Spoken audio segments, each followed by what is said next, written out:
Um, I'd like to begin first by thanking the Jeffrey Rubinoff Sculpture Park and thanking Jeff personally for this opportunity. It is something very different from what I normally do as an academic, and I find it very fulfilling. In fact, I feel, in a sense, that it's given me a stab at a level of what might you call it, legitimacy as a human being that's greater than I had in a way with just an academic life.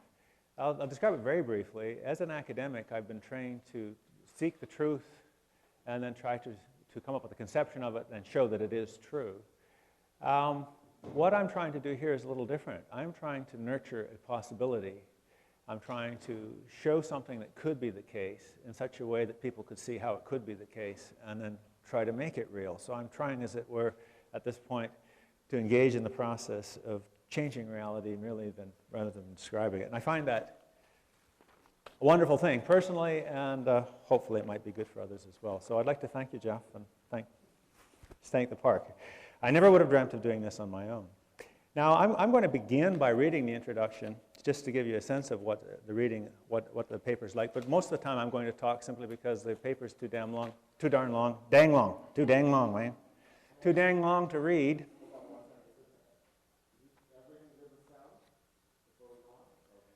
It sounds to me like I'm awfully loud. Okay. In the 20th century, humanity witnessed the culmination of the central dynamic of the age of agriculture, the mass production of the materials and means of human life, in the mass production of human death. The ending of the age of agriculture presents humankind with an opportunity born of existential necessity to accomplish a new pan-global humanism, a system of values addressed to our own nature. Humanist values aim to achieve what is good for humankind, to promote its well-being and flourishing. Oddly enough, for a species that is often said to be selfish or naturally selfish, we have generally ruled ourselves by systems of values oriented on things external to ourselves, such as God's commands or plans for us, or the advancement of our ethnic or political group at the expense of its enemies, or achieving the health of the ecosystem. There is generally a place for human well-being somewhere in those systems of values, but only as an aspect of achieving the other goals that are their primary concern. Only rarely have we even considered values which seek our own good, our own well-being, our own flourishing, our own destiny as their central goal. This essay will propose that we adopt just such values, values that aim at the goodness of all human beings as an end in itself, not merely as a means to some other goal. It will propose that we accept responsibility for ourselves. In other words, this essay will propose and promote pan-humanism. Now, at this point, you should see a little pan running around with panpipes. Pan-humanist values will seek the realization of what is good for human beings, and in this sense will define our destiny in terms of the fulfillment of our own nature. But what is our nature, and what destiny might fulfill it? Our need for knowledge of ourselves, for a self-awareness that is at once both an idea of what we are and an ideal of what we can become, is blindingly clear. But is this knowledge possible? Can there be one true idea of us when there are so many ideas of us and our place in the world? The ideas we do have clearly do not agree. They describe for us different origins and different destinies. These disparities between our self-images have long been engines of suspicion and aggression, driving us through cycles of continuous warfare with each other until we spiraled to the brink of destruction in the middle of the last century. Terrified by the nuclear fire we had unleashed and the global holocaust it threatened, we took one small step back from the brink of self-destruction. We looked back only to discover our ancient anathemas still threatening us with environmental destruction, pestilence, plague, overpopulation, famine, and always wars, and the rumors of yet more wars. We are in a situation now which I sometimes call a precarious peace, but it's not really peace, as I will try to explain in a little more detail later. It is a kind of a quasi-peace. It is a kind of a ceasefire. We are still, as I will again try to explain using Hobbesian ideas, we're in a state of, as it were, standoff. We're in a situation where the hostilities remain, but everyone's too terrified to use the weapon. Because the weapon, well, it's a little bit like a real estate agent. You're not sure whether it'll bite you or the customer. You can point it in the right general direction, but it might come back and get you. Perhaps that's too light an image. I think that nobody can get out of the line of fire. To the victor goes the spoils, but not in nuclear war. There's nothing to win. Now, if we're going to address the question of a humanist system of values, I think one of the things that we have to look at is human evil. I say in the paper that we're imperfect, but we're worse than imperfect. The very worst evils that we can think of, we have done to each other. It is true that nature will sometimes afflict us with terrible diseases, but the sorts of things that we do to each other, sort of slow torture of somebody to death, or slow torture even of animals to death, is a uniquely human thing. We have to know where this comes from, it seems to me, if we're to have any confidence at all in seeking values that are rooted in our own nature. So I'm going to try to follow this ancient dictum, which was apparently said to Socrates at Delphi. All young Greeks had to go to the oracle at Delphi, march on foot, I think 60 miles up to a beautiful spot in the mountains where the water gushed forth from a cliff and where the priestesses breathed narcotic vapors.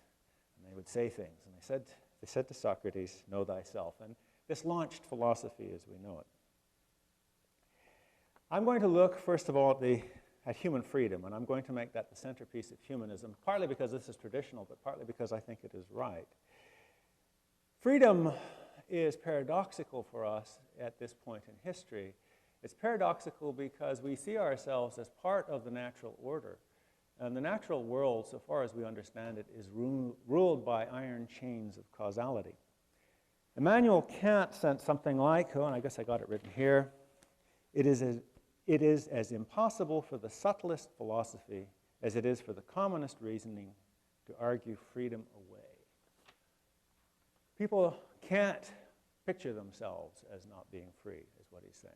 No matter what you say, no matter what you tell yourself, it's almost impossible to picture yourself as not being free and to, as it were, erase your own responsibility for the things that you have become. You will always say, I wish I could have done this, or why didn't I do that? Which implies that you think you are free. And you can't avoid that. Now, interestingly enough, science has to a large extent justified this. Some systems in nature are very rule-bound, say a moon orbiting around a planet. It follows a very simple system, and you can predict its behavior a long time in advance. Other systems have more freedom, as they say, more degrees of freedom is the phrase used by physicists. If you were to take say, a dollar bill and sort of put it in a precise spot on the ceiling, keep the room perfectly calm if you like, get all the winds out of the room and everything, and get it in precisely the same position every time, and drop it, it will land in a different position every time. It essentially cannot be predicted where it will go. And it's due to the fact that in the end its path depends upon its collision with an innumerable number of molecules, all of which are on their own paths, and you just simply don't know what those are, and there's no way to keep track of them. They're far too large. Human beings are much like that. They are chaotic systems, and indeed there's a deeper theory which explains how order can arise out of disorder through something called chaos. It sounds a little odd, but indeed we are these dissipative systems, as they're called in physics, and we steal negentropy, as there negative entropy, from the things around us in order to fight off entropy in our own case and increase our negative entropy or decrease our entropy. Oh, too many negatives there. So science, in a way, justifies Kant's view. We, if not free, we certainly are free in a practical sense. That is, nobody can tell us what it is we're going to do. Nobody can predict what we're going to do. Of all the things in the world, we are the freest. And underlying all of this science is the notion of the quantum world.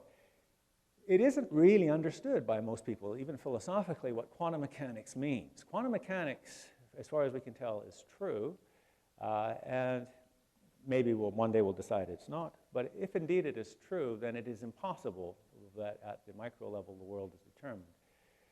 Odd as it may seem, when a bat hits a ball, the bat does not cause the ball to fly through the air, although this is much what happens most of the time. Every once in a while, the ball will go through the bat. It is it's just very, very rare. Or go partway through, they come back out, although that's very, very rare too. And it may take several universes for this to happen. But what we see as a causal world is really kind of a veil of illusion put over top of a world that's at the quantum mechanical level is indeterministic. Now, the relevance of this to human beings is that our brains are built up of threshold devices called neurons. And whether a neuron fires as it goes into a spiking mode depends on its charge, and its charge depends upon the locations of electrons. And these threshold devices, therefore, are quantum mechanically sensitive. The actual location of an electron is a quantum mechanical matter. And when you get enough electrons inside of the neuron, it will fire. And if you don't, it won't. And as for the behavior of our electrons, they are quantum mechanical. So we too seem to be living on the edge, or our thoughts seem to be living on the edge of this sort of indeterminacy, freedom from causality. So science, to some extent, underwrites our ancient notion that we're free. And we seem to be, of all the things in the world, one of the very few things that is that complicated.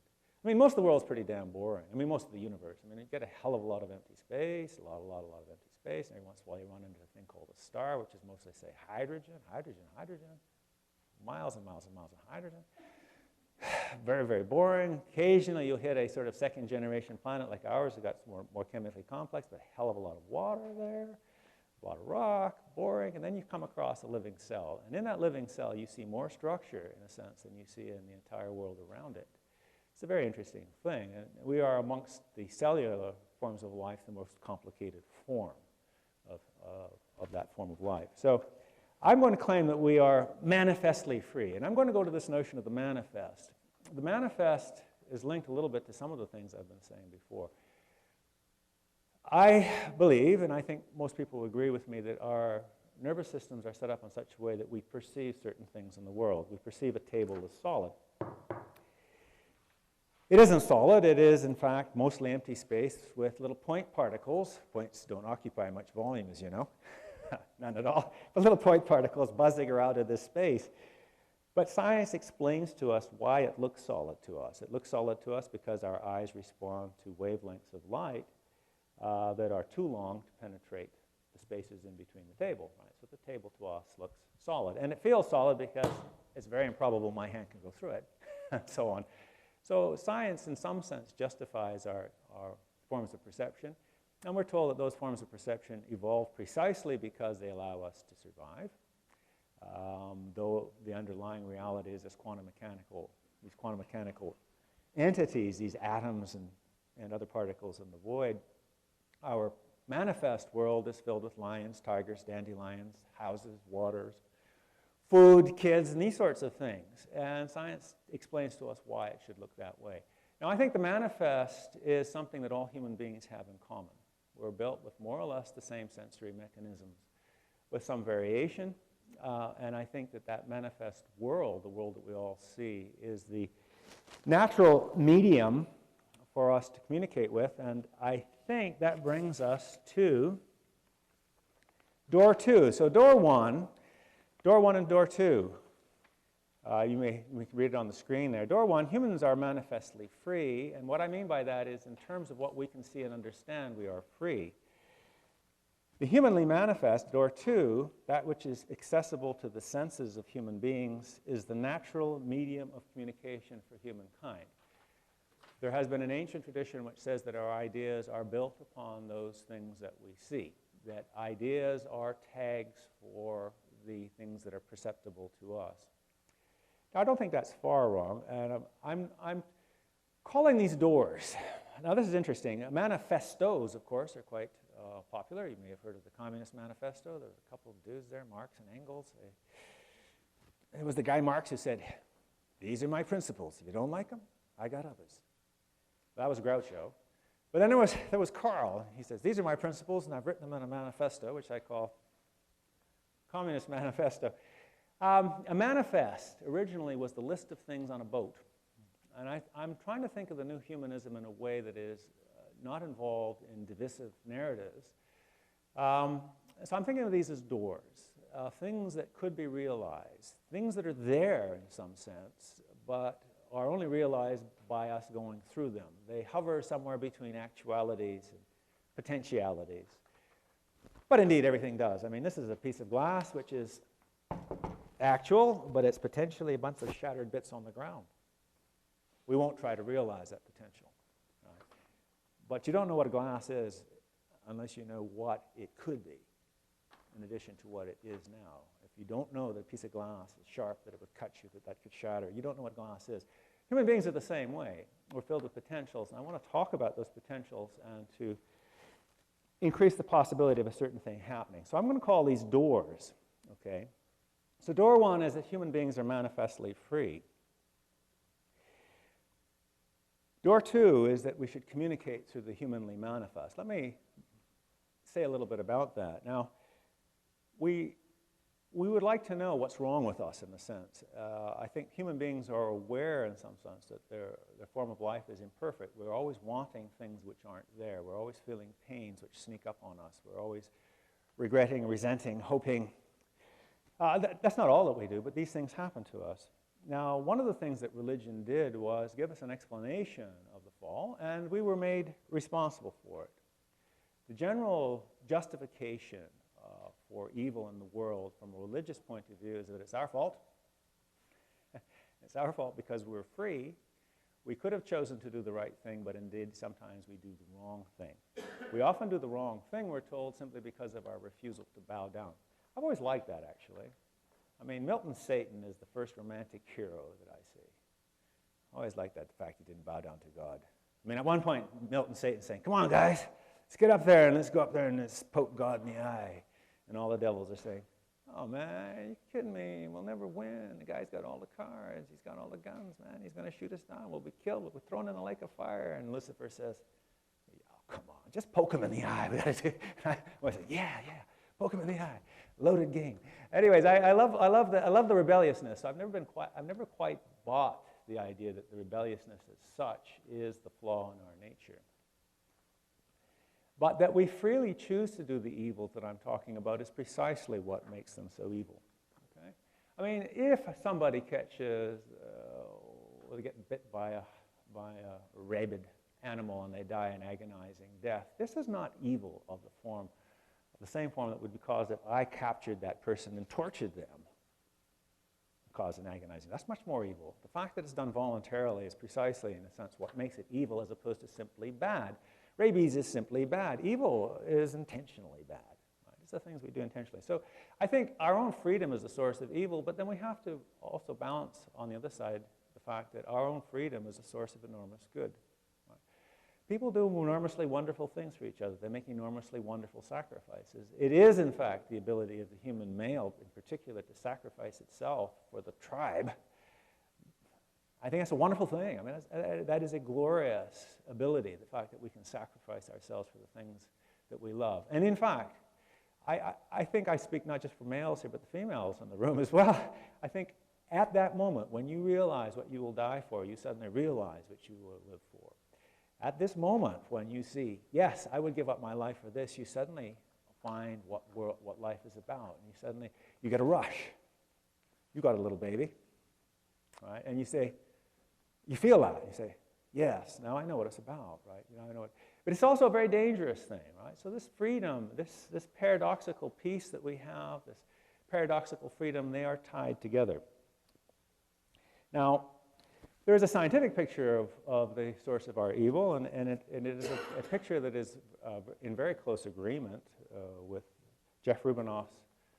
many of Jeff Rubinoff's company of ideas. The general notion is that agriculture begat civilization. And civilization took the tribalism of the older version of hunter-gatherer life and institutionalized it in such a way that organized violence could be continued on a much larger scale. As far as we know, if we go back to sort of ancient cave drawings in the north of Spain, even hunter-gatherers engaged in warfare. There are lots of drawings of groups of people fighting, filled with arrows, big honchos on both sides directing the battle, and so on. So we think this has been going on for a long time, but with civilization we get larger groups. A number of things happen with a larger group. First of all, the leaders don't know everybody, whereas in a hunter-gatherer group they do, and so there are new systems set in place to keep the communication going and keep everybody on the same page. And amongst these are religion, ideologies, police forces, and so on. Okay, so there is a scientific picture. Now, this new tribalism, which emerges out of the age of agriculture, is in many ways the source of much of our suffering and indeed is the source of warfare. So I'm going to focus on one thing that's bothering us, and that is warfare. Why do we keep doing these things? Now, I'm going to switch gears for a bit, talk about the Burgess Shale since we're on science. I mean, in fact, I'll read a little bit again. Burgess Shale, I take it as a scientific thing. Let's see, it says pages 7 through 9. I should be able to find that. Okay. The Burgess Shale, this is on section 1.2, page 7 in my print because it's smaller font so I can afford the ink. The Burgess Shale is not a human artifact, but the artwork of nature itself. The images in these rocks are not theories, but manifest realities, realities that can be seen by our natural senses and grasped by our natural intelligence. An artist's works, whether the artist is nature itself or a human artist, do not require explanation in order to communicate their content, though that content can sometimes also be explained in theoretical terms. Jeff Rubinoff has kindly given me personal introductions to many of his artworks and explained some of the theoretical underpinnings of those works. Insofar as I understand his theory of his series on the Burgess Shale, to a human being who has some experience of the world, the images are clearly organic, obviously the product of life and its forces, and yet these are images, literal imprints of life forms that are strange and enigmatic. As he stated to me, nature, by the passage of time and by the genetic sculpting of life, has created a history that is a crushingly honest and constantly probing the future. It is thus simultaneously innocent and guilty of the most destructive crimes that lead to the most magnificent creations. Without life, there is no witness to this awesome and terrifying creative unfolding of the universe. So on the one hand, we see an obvious kinship between these forms and our own bodily structures. Unlike the structures of tools and machines, the Burgess fossils do not have straight edges or distinct boundaries between different functional elements, like the boundary between a wheel and an axle, or between the handle and the blades of a pair of scissors. Biological structures manifest a disrespect for conceptual boundaries, with elements that shrink or stretch, twist out of and blend into each other. As living matter evolves, pounded into shape by the hammers of death like monsters in a science fiction thriller. I feel a little silly saying that. But what I really mean is, as far as we understand the theory of natural selection, life springs up and selection works simply by killing things. We're not sure what genetic space contains, what kinds of creatures there might have been. But these creatures fight to live, and when nature exterminates something because it's not good enough to live, the antelope that's too slow, or perhaps the lion that's too slow, the remaining antelopes are faster, or the remaining lions are faster. So there's kind of an arms race between antelopes and lions to see which can be the fastest. So you're pounded into shape by the hammers of death. There's a palpable grotesqueness, like the insides of an animal exposed to the light, like the skeleton that walks inside our flesh and the skull that smiles inside our face. We recognize our kinship with the Burgess life forms, even as they alienate us with strangeness. There is Apobinia with its 5 eyes and elephantine trunk. There are crustaceans with fins, vertebrates with shells, and the organism so strange we call it hallucinogia, I think it's called, yeah. Pretty close. These naturally occurring sculptures speak to us of the origins of life, of our origins. Life, these fossils tell us, burgeons, overflows, invades, intrudes, improvises, elaborates, experiments, exploits, hides, seeks, attacks, defends, attracts, repels, loves, and hates. Just how these fossilized remnants speak to us is not entirely clear. Of course, they do not literally speak, but communicate with us via a deeper pathway prior to the word. Before the word, there was the face and the living sculpture of the body. Like other social animals, our faces and bodies express our emotional states, our pains and joys, our beliefs and doubts. A finger jerked back with an involuntary cry of pain warns our fellows of the thorns next to the berries. A scrunched up face tells them the fruit is sour. An angry look tells them to keep their distance. Woe to the child that cannot tell the difference between a smile and a frown, not only on the faces of other humans, but on the face of the dog or the cat. This ability to read faces, gestures, and tones of voice naturally permits us to look at the rest of reality and sometimes to see or hear meaning. The sun smiles upon us, the rain clouds scowl, the wind shriek, and thunder is an ancient and powerful voice. These words, it can go without saying, express the realities of sun, rain, wind, and thunder in the conceptual framework of current English, but only as a means of indicating the perceptible realities themselves. The words derive their meaning as tags for these perceptual contents, that is, their manifest content. These contents are pre-verbal, pre-conceptual, hence universal among humankind. In fact, their meaning extends not merely to all human beings, but to seeing, hearing, feeling, smelling, tasting creatures everywhere. Manifest meaning is therefore not only the bottom line for all human communication, but also our channel of communication and sympathy with all sentient life. And I'll return to that at the very end. So door 2, which is the humanly manifest, that which is accessible to the senses of the human beings as the natural medium of communication for humankind, is part of the manifest of the new humanism, as I'm now thinking of it. Now, some of us are more gifted than others when it comes to seeing faces and hearing voices in the universe at large. And among these, there are an even smaller group who are gifted at representing the faces and voices they see. These gifted people, these practitioners of the ancient technologies of communication, we now designate as artists. Among artists, those who specialized in non-linguistic or pre-linguistic communication, we designate as painters, sculptors, musicians, photographers, cinematographers, etc. That these technologies speak to us and have meaning, there can be no doubt, though what this meaning consists in and the ways in which it is communicated remain largely mysterious down to this day. Rubinoff's sculpture series on the Burgess Shale fossils provides us a doubly useful example. First, these sculptures exemplify the artistic phenomenon as a human reality. Something is experienced as having a meaning, and the artist reveals its face for other humans to see. Meaning is discovered and communicated without reliance on words or even conventions. Secondly, the meaning carved into the shale concerns our origins and hence our human nature. We see ourselves in these sculptures, feel the bursting forth of life in animal bodies, are touched by its transience, are shocked by its turning to stone, and then dropped into a maze of metaphysics by its resurrection in shining steel.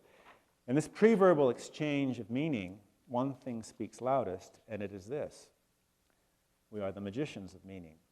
Though we typically think of our science and technology as proof of our unique place in the natural order, underlying them is our ability to see the meaning and significance of things, to see the faces in the world around us. So door 3, art is the natural expression, a natural expressive medium of the manifest. There can be little doubt that art was the first expression of human and indeed pre-human freedom. The first hominid artifacts were tools and weapons, brute necessities for survival, for hundreds of thousands of years, spans of time almost unimaginable to creatures as ephemeral as ourselves. Our hominid ancestors copied the tools and weapons of their forebears precisely without change or innovation. Art emerges as a transcendence of these necessities, as the product of decorations, sculptures, and paintings that escape our natural bondage in the struggle for existence, and thus are the first moments of human freedom. First art and then religion sprung from the faces we see in the natural world. And most recently, science emerged when we learned to formulate questions in such a form that nature answers them. I see science as information extraction technology. Science is the business of making nature answer our questions, getting it to talk to us. More and more now, the destiny of this planet lies in our own hands and minds, and it is our own face that we wish to see and know. But we seem to have lost touch with ourselves, not because we don't see enough, but because we see too much. Well, let's look at something else that's going on. I mean, let's look at this explanation of human evil a little more. And I'm going to talk here a little bit about Hobbes. By the way, door 3, could be rewritten this way: come to your senses. Okay. I think there's something to that phrase. Come to your senses. Get out of the theoretical. Come right down and look at what you're looking at, feel what you're feeling, see what you're seeing. Right? Now, Hobbes, and his dates are 1588 to 1679, died playing tennis on the King's tennis courts, as far as I know, is famous for providing a system of ethics which everybody hates. A lot of people hate, particularly a lot of modern people hate it. What he said roughly was, look, here's the situation. If we didn't have political organization, we would live in what he called the state of nature. And a lot of people said, well, the state of nature didn't exist. Well, as far as I can tell, Hobbes didn't think it did. I mean, if you look closely at what he's saying, is it may never have existed, actually. But imagine a state in which there is no political system at all. He says, in that state, you are perfectly free, first of all. Nothing restrains your freedom. This is a state of maximum freedom. But that makes it very, very dangerous. Because you're absolutely free, you can do anything you want. And nothing that you do is unjust, because something's only unjust relative to some system of rules. And in fact, he thinks the rules themselves have to be enforced. You don't actually have a system of law. So his view is what people do in a state of nature is band together. And they say, okay, between you and me, you sleep, I'll watch your back. I'll sleep, you watch my back. But we'll promise not to exercise violence on each other. Right? And we form a group that has an advantage relative to everybody else in the state of nature. Now, there is a tendency, a natural tendency, which I call the Hobbesian dynamic, for these groups to get larger and larger. And put skeptically, and I sometimes like to put it cynically and outrage my students, what he's saying is, what a state does is say we are going to control the use of violence amongst ourselves according to principles, while it's still a free-for-all with everybody else. Right? And the result is that wars are still the natural state, as Hobbes sees it, between states. Why? Because there's no overarching system of justice which tells the states what they may or may not do. War is precisely an interaction, a combative interaction in which there are no rules. We say all is fair in love and war. War is precisely a state in which you may do what you like. I remember reading an early essay by Montaigne. In fact, I think he introduces his essay with the following question. If you're in a state of war, and of course everyone was in a state of war when he was a kid and as he grew up and all through his life, a religious war in Europe between the Protestants and Catholics and so on, and various princes. If you're in a state of war and one group says, okay, let's have a parley, white flag, let's get together and talk. And while you're at parley, one group attacks the other group and kills all the leaders. He says, have they done anything wrong?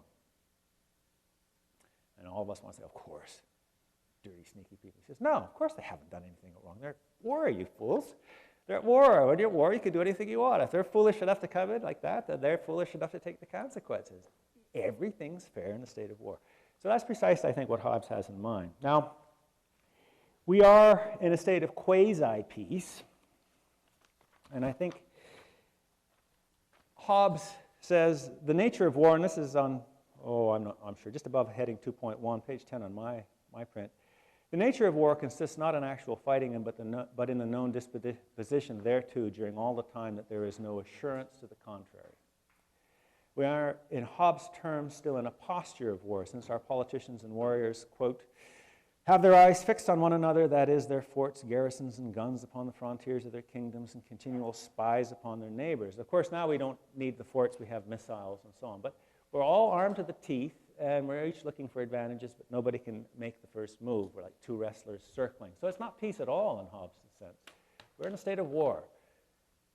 So this leads me to the thought that a real state of peace, rather than the quasi-peace we have now, calls for a global political entity of some form, which I have called Panopolis. Now, I call it Panopolis simply because civilization refers to the city. Civilization arose with agriculture. The Hobbesian dynamic says these political groups shall grow larger. Polis is another word for city. It's the Greek word rather than the Latin word. And so let's call it Panopolis, a city of all. Now, it seems to me the only true peace would be a situation in which we have a global political entity that says, yes, we will control the use of violence amongst us. The only thing that can occur amongst us, if you like, is police actions. Some of us remember that the war in Korea was called the police action. This was the idea. I don't think there's anything wrong with the idea. It's certainly not a perfect idea. There's certainly no guarantee, I would say, right off the bat. There's no guarantee that the Panopolis, and I think we're moving in that direction whether we like it or not. I think we're moving towards some sort of global political order. There's no guarantee that it'll be just. There's no guarantee that it will look after the rights of everyone. There's no guarantee that it won't be a totalitarian global state, not by its very nature. But we have reasons to believe that a just Panopolis is at least a possibility. After Hobbes's time, there was an ongoing discussion. I said destruction, didn't I? Ongoing discussion of the circumstances under which people would agree to a system of rule. Circumstances under which a system of rule would be justified. In fact, Locke described this in some detail, and the American Declaration of Independence begins with what is a near quotation from Locke. We find these principles self-evident and so on. It's basically stolen straight out of the pages of Locke's philosophy. Other people worked on it, most recently John Rawls, in which he tries to talk about what he calls ideal contractarian theory. Hobbes's old theory is often called contract theory. What Hobbes does is answer the ancient question, how do you get an ought from an is? If you have nothing but facts in the world, how does something become obligated? Hobbes's answer is, when you promise to do something, then you're obligated to do it. If you don't do it, that's wrong because you did not do what you were obligated to do. You undertook an obligation. So the basis of all obligation is a contract, either implicit or explicit. Rawls does ideal contractarian theory. He says, under what circumstances would we agree to a political system? And his answer is, under a system in which basic rights and liberties are guaranteed, and in which what is advantageous to one should be expected to be advantageous to all. So if we have any reason to say, pay the judge, the university professor, the artist, or the airplane pilot more money than other people, give them rights that other people don't have, perhaps to prescribe drugs in the case of the surgeon, they had better reward us all with some good in order that we give them that extra power, that extra freedom that the rest of us don't have. So that's Rawlsian in a nutshell. So, underlying this notion is freedom. What Hobbes is saying is that we freely enter into a contract, and that's what makes it binding. So we freely surrender our freedom. It's a bit of a paradox, but not really, if you like. So Panopolis would require us to surrender our right to, as it were, engage in warfare. Can we survive without a common enemy? Human beings are united by a common enemy. Even Stalin could get the people that he had victimized for at least a couple of decades at this point to fight the Germans. He said, they will all rally behind me and fight for Mother Russia. And indeed they did. Why? Well, it's nothing like a common enemy in a sense to reunite people, even if they're divided inside of a country. Do we need that? I don't know. If we do, there are common enemies enough. And I have listed here pestilence, disease, famine, death. We fight against death? Oh, we are all the time, I think. Extending our lifespan and fighting off various diseases. Poverty and injustice are not normally listed there, but I think these are things that we could fight against. And again, is this a touch paradox? I think we could fight against war itself if we need an enemy, right? Let us work to prevent the outbreak of war. Can we escape our nature? I mean, organized violence may well be written into the genes at some level. Some people actually call us killer apes. Google that if you want to have some fun. Are we the killer apes? A lot of animals intensify selective pressure by using what's called intraspecies or intraspecific competition. Robins, you see those little robins running around. I spoke about robins this morning. Little red-breasted robins. With whom do robins mostly compete? Cats, raccoons, other robins actually. They're all in the worm business and they compete with each other. And when that robin is singing away in the morning, he's saying, I'm the biggest robin around. I'm the biggest bruiser around. Come to me, baby. I own all the worms as far as the eye can see there. And I was watching them fight actually down at Seabreeze Laws. Two male robins this morning going at each other tooth and nail to prevent each other from getting worms out of a piece of grass out there. This sort of intraspecific competition is writ very large in primate species, very large in hominid species, and it's part of human nature. And it increases it goes along genetic lines. I mean, we're told that we're naturally xenophobic. We try to identify each other by appearance, and we naturally identify with those people that look like us. Kids these days all want to look the same, don't they? I remember a strange thing from Monty Python. Somebody got to say, "Who here wants to be an individual?" Everybody puts up their hand. One guy says, "I don't."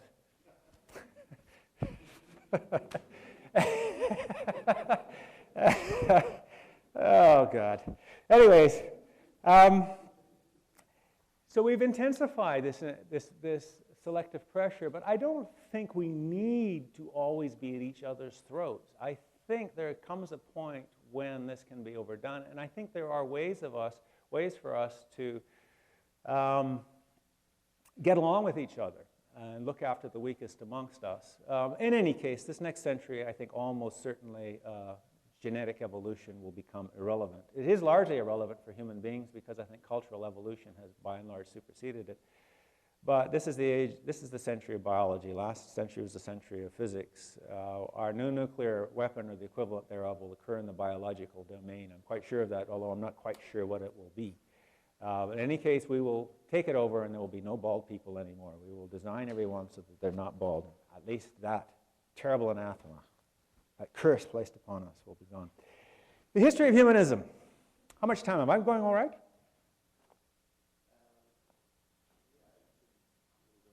10 or 15 minutes? I think that's what I've got down here.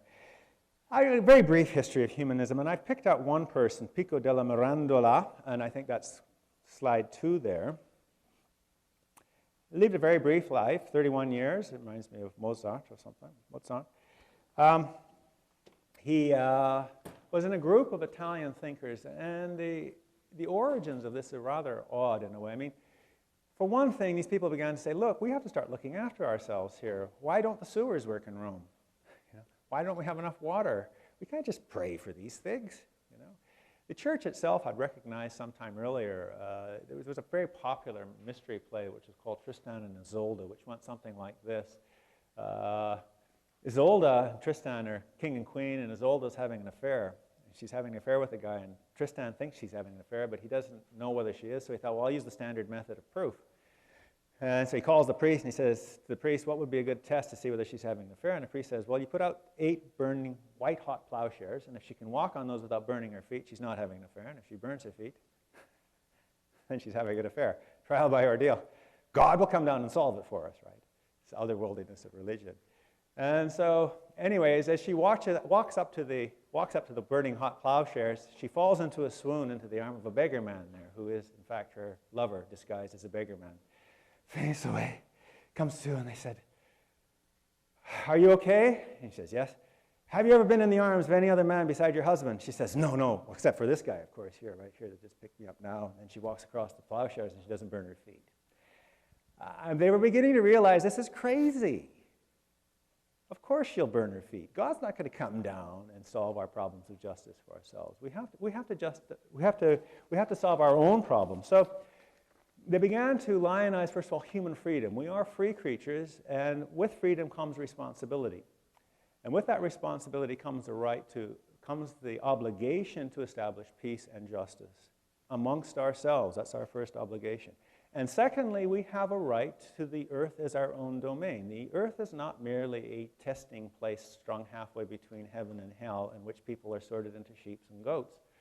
The earth, God willing, and it's God's desire, should flourish and do well. That's what God wants us to do. So they're not atheists, but they're humanists. But they're very quickly pronounced heretics, and it seems like Pico died of arsenic poisoning. I think it was proved a few years ago, and probably because the Pope decided he was a heretic. But here's what he says. The gods are, well, I say gods to Adam. Actually, it's just God, but God speaks with the royal we. We have given you, O Adam, no visage proper to yourself. This is written by Pico. Nor endowment properly your own, in order that whatever place, whatever form, whatever gifts you may, with premeditation, select, these same you may have and possess through your own judgment and decision. The nature of all other creatures is defined and restricted within laws which we have laid down. You, by contrast, impeded by no such restrictions, may by your own free will, to whose custody we have assigned you, trace for yourself the lineaments of your own nature. I have placed you at the very center of the world so that from that vantage point you may with greater ease glance round about you on all that the world contains. So that's our domain. We have made you a creature neither of heaven nor of earth, neither mortal nor immortal, in order that you may, as the free and proud shaper of your own being, fashion yourself in the form you may prefer. It will be your power to descend to the lower brutish forms of life. You will be able, through your own decision, to rise again to the superior orders whose life is divine. So that was the notion that the humanists had of human nature. In Jean-Paul Sartre, this becomes existentialism. We have no essence. We are the one being for whom the word does not precede. First the word and then the being. Being springs up, then we define ourselves. So there were three doctrines then. Freedom, that's the central doctrine. And it goes, with freedom goes responsibility. And I think in freedom we will find the solution to the problem of evil.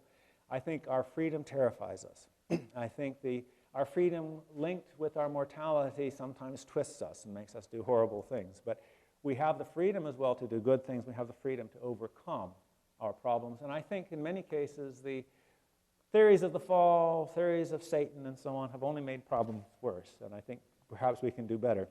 Peace is something that's achievable, and indeed it's our obligation to seek peace and to realize it. If we don't have peace, it's our own fault. We are the ones that are fighting. We can't point to anybody else. It's not like the robins made us do it, or the plants. It's just us fighting each other.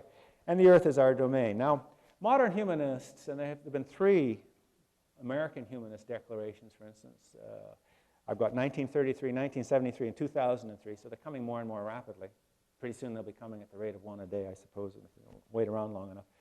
What's interesting about their manifestos is the first one made human beings the center of a new religion. Now, this is very odd, and they said the old religions are bad because they've led to all sorts of warfare. We don't like the old religion. We like this new religion.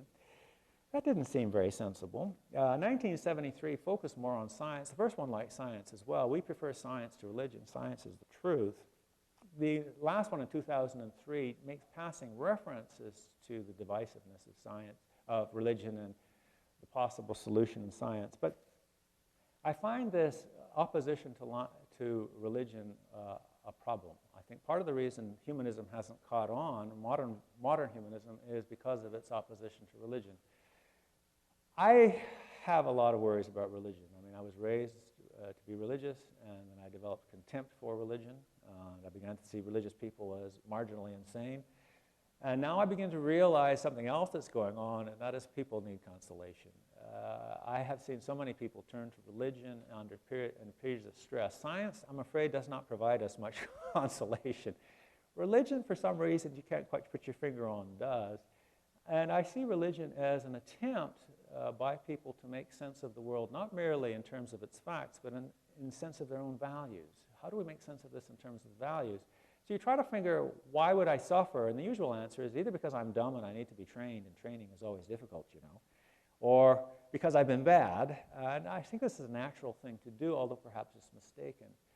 So what I would like to do with religion, the way I like to look at religion now when I speak to religious people, and by the way, I know many fine religious people, right? I certainly am not going to refuse to vote for somebody because he thinks the world began in 6000 BC. That all by itself does not bother me. What I want to do is judge people by the manifest. What is your vision of the world? Are you going to strap explosives on people and make them blow themselves up? Is that your vision of the world? That's what I can see with my senses, okay? Is your vision of the world everybody happy with enough food? Well-educated? With the chance to play music? What is your vision of the world? I want to see the manifest vision. And some religious people's manifest vision is very nice. And just like some scientific people's manifest vision of the world is very ugly. What I want to say is you have a right, and I suppose this is door 5, you have a right to your own conceptual framework. Understand the world you want. But we have a right, door 6, to evaluate your conceptual framework in terms of its manifest content. What do you picture as the actual reality that we can see when we come to our senses in that world? So that's my view of how we should think about religion, how we should think about science. Not as something to be opposed necessarily, but something to be evaluated in terms of its manifest content. And to understand that everybody's trying to make sense of the world, and that they have various stories about it that go behind the appearances to explain what the appearances are, and these various accounts have various virtues, including oh, I don't, sometimes you can inject yourself with something that actually will cure a disease or something like that. Because there's these invisible things, you know, viruses and so on. And finally, before I finish, if I got a few minutes to talk about divisiveness, or no? Shut up, Voss. Very quick. I worry about dialectic. Here's the way I see the history of philosophy. What Plato did is he came along and he said, okay, your combativeness I want you to turn into an intellectual exercise. Fight each other over the ideas. We'll argue, we'll judge on the basis of logic who does the best. We have internalized that to the extent that science and law, we have, of course, lawyers, we have scientists that argue against each other. In the arts and humanities, we argue all of the time. This was a nice trick. It sublimated a certain tendency to violence, but it also recreated violence in various ways because people came up with different ideologies. And when the debate didn't work on the floor with words, when you couldn't, as it were, convince people by beating on their ears with sounds and darkening their eyes with print, you punch their eyes out. Debate itself means to fight. We often talk in philosophy about having a position. This is a territorial thing. You have a position which you stake out. Now I have a position at stake. I then defend the position against attack other people's positions. So in many ways, philosophical debate itself is built upon the notion of territoriality and upon the notion of tribes. What are you? Are you a Marxist? What are you? Are you a POMO? That's postmodern. What are you? You know, when we identify each other, show me. I'll either attack you, debate with you, or not. I think we could move past that. And that's why I'm proposing that we begin to try to talk in manifest terms rather than always in theoretical terms, that art may be the natural medium of communication. Now finally, this pan-humanism is not to be thought of as different from, but as part of an idea I presented last year, which I called Terra's brain. I think we are, in seeking our own destiny, we have to fulfill the destiny of life itself. There's some reason. Should I say that? There's some possibility. Let's put it that way. People ask, is there a meaning? I say something like, meaning is inevitable. We will find a meaning. There will be a meaning after it's all over. We'll look at it, we'll see what the meaning is. We can't avoid meaning. The question is, what meaning are we going to choose? And we have this potentiality to work for the good of life itself, for the planet as a whole, and in that way seek our own good and find our own natural place and fulfill our own natural abilities in a meaningful way. And I see that. So I see this new humanism in which we seek our own good as part of seeking the good of the planet itself. So Terra's brain and pan-humanism, I think, are the same idea, simply presented in two different ways. Thanks a lot.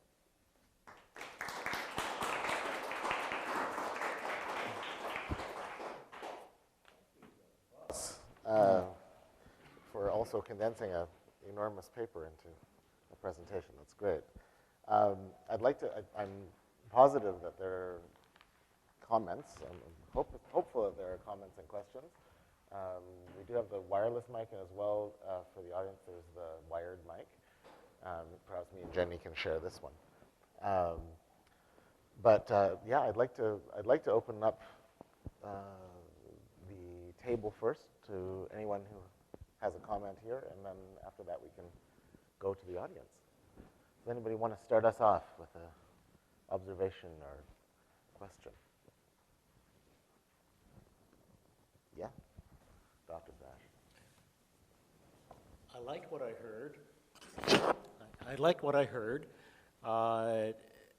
What I have difficulty envisioning is what are our marching orders? How do you get from here to there? Can you give us some suggestions? Well, some of it involves the sorts of things that Karun was talking about. We have a sort of an international trading order already. Oddly enough, I think trade was at the base of Athenian philosophy. So, I mean, meeting each other. I think the kind of things that in some ways diffused the Cold War, like hockey games between the opponents, it was odd because you would see the guys on the bench, and they had the same teeth knocked out as the Canadian guys, and they had the same desires, and you saw them as human beings. And there was a very deep recognition, I think, amongst all of us. They're just people, right? Why are we set against each other? You know, there was a sense, why would we do this to each other? I think these things have to be increased. How the international order will develop, I don't know. I hope on the basis of truth rather than disinformation. I hope on the basis of cooperation rather than force. But I don't think I have, as it were, the expertise so much to picture the way there from here as to try to get a picture of what it is we might get to so we can begin to think about how we might get there. I certainly think the international court is a good idea. I think that treating people who engage in acts of war that we call genocide, treating them as criminals, I think that's a good idea because we've now taken the act of war and said, you can't do that. Just because it's your... I mean, when you kill people, when people are killed, they're executed, that's fair. You can kill people then. Right? In war, that's okay, they're enemies, you can shoot them. Otherwise, it's murder. Now take that second thing, war. We're beginning to narrow down the circumstances and the ways in which that can be done, which we consider to be legitimate. I think these are good things to do. So I'm hopeful about the United Nations for all its flaws. I'm hopeful about the European Union. I think it's one of the most exciting things that's happened. It certainly, to some extent, kept a lid on violence in that part of the world, which was surely the most damaged by violence, by technological violence in that area. So I think these things are good. I would like to see those things nurtured. I would like to see people travel, understand each other, appreciate different cultures. But as for the actual structure, I'm not quite sure what to make of that at this point. I would think they would have to evolve, but so I'm sorry. One and then two. No, I was going to suggest that. Oh. Jay addressed this through something that he and I talked about Okay, on the question of human rights. So Yeah. I think that the Declaration of So Human it's Jay Rights first is, and then you, or you're not? no, I might comment on something. I want All Jay right. to comment on it from the point of view of human rights. Okay, go for it. The claim that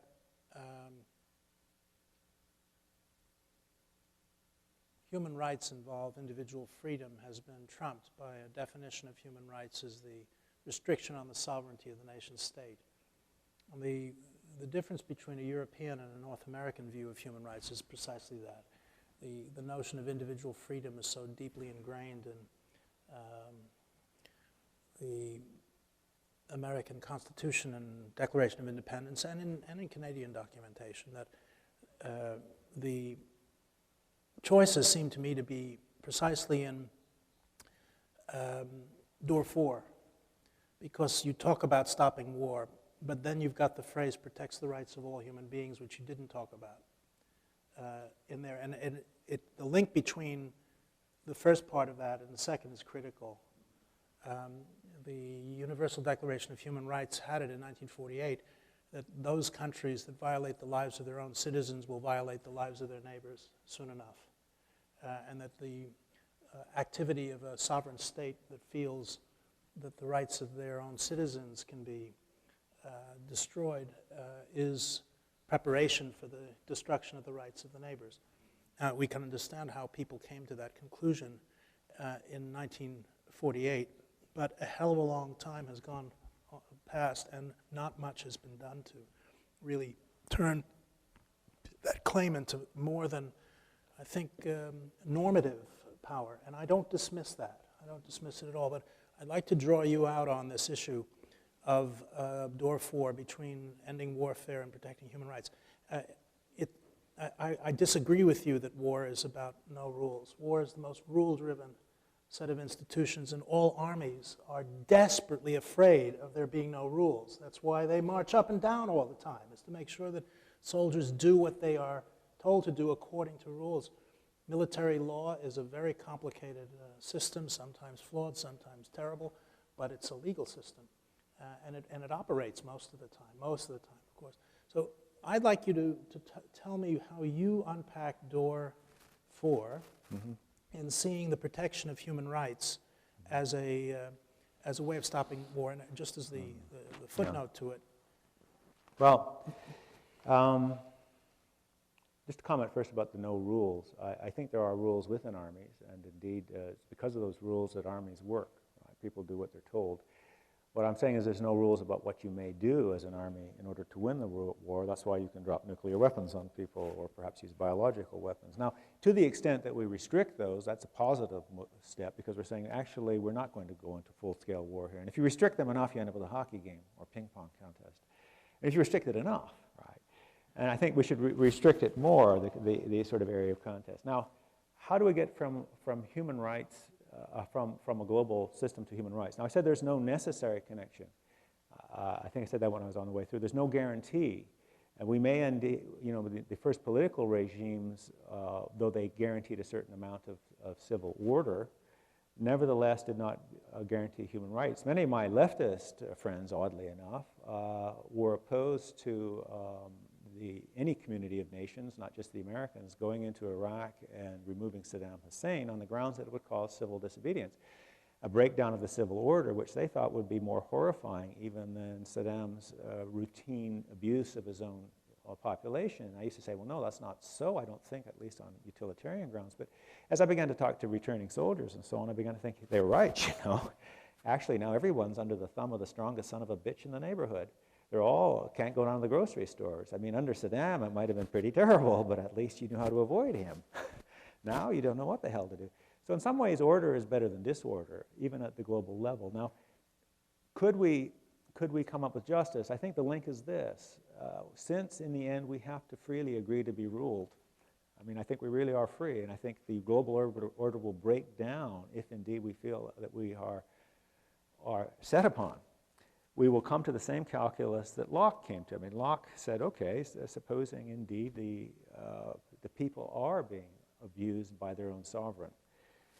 The hell with the divine right of kings. Nobody, including God, gives anyone the right to do what's wrong.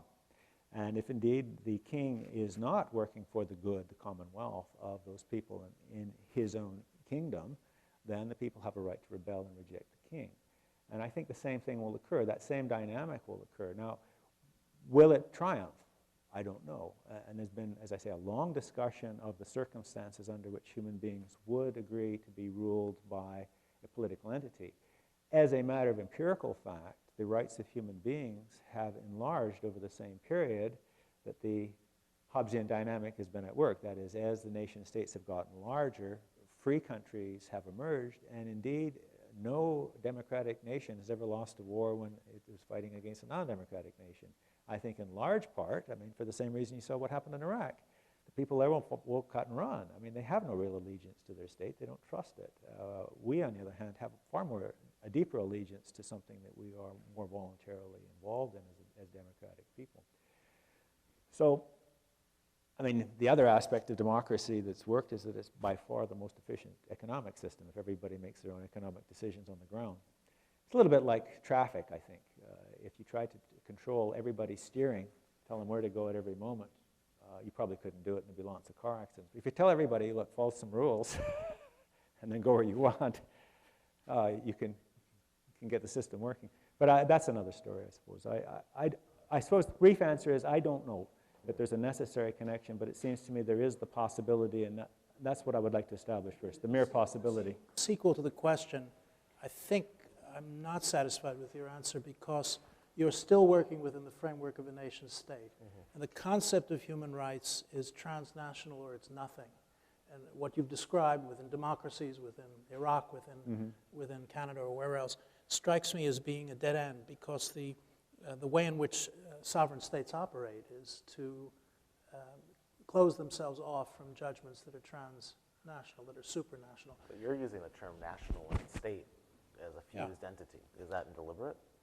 I think it's unfortunately been our fate that nation states have killed more people than any other set of corporate institutions by far, by the millions.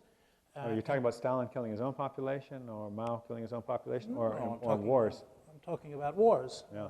And the claim I'd make, you see, is that the challenge to the human rights agenda of your necessary challenge for the Pan-Humanist Manifesto is to think of, are you as a Canadian prepared to sacrifice the sovereignty of your state in the interest of some principle that will be operated by someone you don't choose, someone not elected by you, that may be appointed by another body somewhere, and that might have a great influence over the way you and your children live. That you have to say that, I think, in order to support human rights. You've got to give up national sovereignty. The trade-off is one that hasn't happened yet. Isn't what you're saying happened with the Pope going back when? I mean, the nation states gave up their individuality to fight wars in the name of religion that were dedicated by the Pope or somebody else in Rome. And so like the Spanish Inquisition or... Where are human rights in this story? But, it has nothing to do with human rights. But what you're saying is that nations have to give up their sovereignty to give for something that's greater than them. And that's where I'm drawing the connection, is that, quote, the church was greater and more wars have been waged in the name of the church than any national sovereignty issue at all. So there was this greater thing hanging over that caused huge amount of destruction within the nation world. States happened long before the wars of religion you're referring to. But the primary, I think the primary issue is still on the table, that the lives that we've lived in nation states are incompatible with making the trade-off necessary to get rid of the institution of war. Well, this is my question to you. You still haven't answered. You're fusing the nation and the state. It's been done. I'm doing it. Look around you. Well, I'm proposing we unfuse them. How are you going to do that? Well, first thing, make the language of instruction in school one language. And this is, perhaps a radical suggestion, but drop the nation. Well, I mean, out of the nation state. Start now. It's an interesting historical story. I mean, there were sort of two United Nations formed in 1948. One was Franklin's and one was Eleanor's, right? And Franklin's nation state respected the integrity of boundaries, of national borders, and said, we do not intervene in the internal affairs of the nation. Eleanor's United Nation said, no, there's these things called human rights and the welfare of individuals, which have to be held higher than the rights of nation states. Now, both of these things are still in the United Nations. They're in various parts, various documents of the United Nations. So we have a Universal Declaration of Human Rights. We also have declarations about non-intervention within states. You're missing my point, though, that, Yeah. that nations as a concept, as opposed to a political community. I feel myself as a part of various political communities, but as very multi-origin and as very much within a certain region of origin and within a certain intellectual tradition and perhaps a spiritual tradition, but that I don't see it as entirely necessary to retain the concept of nation with the territorial community. I think that it's perfectly legitimate to have geographic boundaries and have certain localized prescriptions within those boundaries for whatever traditional reasons, because that's the traditional thing. I think that I'd like to propose to you that there's a manifest order and there's an ideal order. And I'm trying to get at this in Germany because I've been forced to live there now. And I'm trying to kind of plumb the depths here, and I still am really vague, and Dr. Winter is helping me be vaguer. But I think that I'd like to use your concept of manifest order, because I've been trying to contrast it to the ideal order. I think there's a certain strain of our psychology that wants to make manifest an ideal, which is what I was talking about in my paper, which is first theory, impose the theory on the manifest. I'm thinking, why not look at the manifest, look how things are currently working, however imperfect they are, and look within those things for the patterns that we might think to amplify or highlight, because we don't really have that much control anyway. We can in our micro slice, we can certainly champion the things we think are positive. So one of the things that I would say, at least from my perception, is that I'm all for jettisoning the nation. I think that's what Germany should do. They should just stop being Germans. That should be their statement. I mean, maybe I'll change my mind. I'm sure they wouldn't agree with me.